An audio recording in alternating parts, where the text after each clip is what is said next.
They can't see yeah, they can't see me. So right now I'm starting on this slow cooker lasagna soup, which is a really easy, I mean, like literally, I'm not even cooking the ground beef. I have 1 pound of ground beef in each of my gallon size bags. And this is serving 6 people. So each of these will serve 6 people. So the ground beef will cook. I'm putting it in my bag raw. It'll cook in the slow cooker on serving day. Right. So I'm putting. So even less prep, right, for you guys because you don't have to cook it. I mean, this, I was telling Kelsey before, well, first of all, you guys know if you've been with me at all, we don't eat garlic and onions here because my husband is allergic. So I didn't have to prep that and the red pepper for the next recipe were literally my only prep for these meals. Just the 2 meals. Just these 2 We're meals. We're not making all 5, we're just making 2. So what is this, beef broth? Yes. Okay. So I'm putting 3 cups of beef broth in there, and then I'll do 3 cups in there as well. Nice. Awesome. And also for you guys, if you have questions, just go down to the bottom of Zoom and you'll see this chat icon. Simply click that and click to respond to all attendees and panelists. That way everyone can see your comments and questions. Kendra is on, I believe, answering some of your questions in the comments while we're talking today and showing you how to prepare these meals. But I'm going to pop over there at the end to double check and look at all your questions and go back and make sure that we answer them.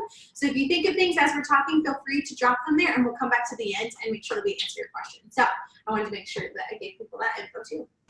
Now guys, beef broth. If you want to make your own beef broth at home, we even have recipes on our site for that. So that's something. Yeah, if you want to be very real food, whole food. Yeah, you could definitely do that. Yes. Right now in my life, I'm typically all about convenience.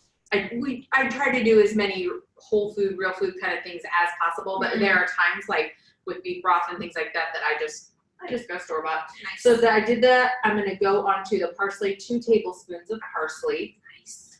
Also, friends, if you didn't know, this menu expires at the end of November, along with our other featured mini menus for the month. So be sure if you want to save this menu or save these recipes that we're making, that you go ahead and do it. So either you can save this menu. Remember, it's Cooking for a Crowd Mini Menu Volume 1 is the mini menu that we're making today. Again, 5 dinners that are really easy, right? These are all dump and go so that you can literally pull them out of the freezer and put them in some type of appliance, whether it be your oven, your Instant Pot, your slow cooker, to make it really, really easy on the day that you need it.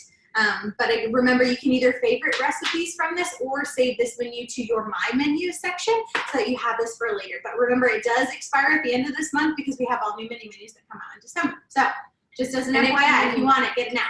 Yes, and if you try them and like them, make sure to favorite them so they're in your list of favorites so that you can go back to that. What was that, Ricky?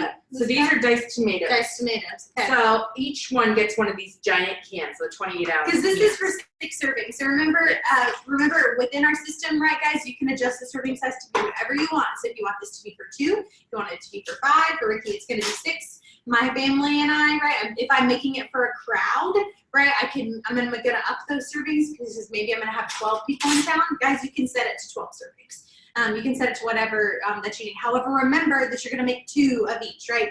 Our documents and resources are going to make everything doubled, right, to maximize your time, energy, and ingredients. So. Yeah, because it's all about efficiency, right? Like that's why, and in fact, that's why on my documents, it tells me which one I have to do first. So it told me that on my cooking day, in this order, I should do this menu or this recipe first, nice. This lasagna soup. And you used your cooking day instructions, right, for that? Yeah, because that gives the full list, right, friends, of each recipe in your menu in the order of optimal efficiency. Yeah, so you would see, well, I only have 2 recipes, but my cooking day instructions are here. So this tells me. And then I also keep with me, so I take this cooking day instruction from recipe to recipe that I'm moving to. Yep.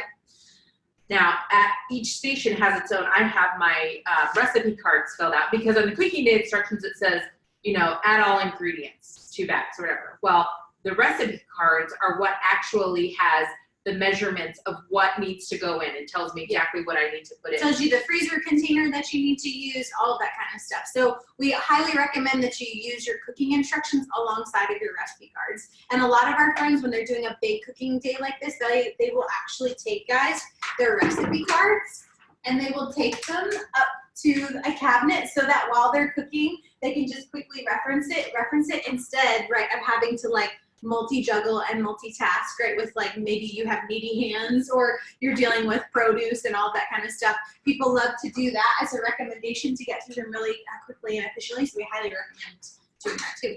So what's next? What's that? Tomato Okay, so I juice? put in my spices, which were parsley and basil, dried. Then I also put in my canned tomatoes and my tomato paste. And now I'm doing the vegetable juice. Oh, vegetable juice. So like your V8 or what, just use generic, but yeah. Nice.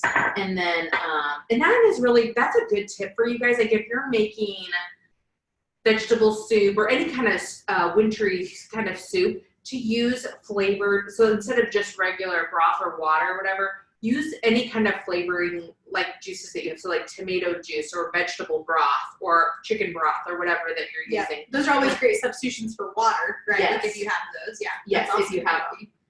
Yeah. Flavor boosters. Okay, and then sometimes, okay, here's a little, this is my own private tip, it has nothing to do with this at all.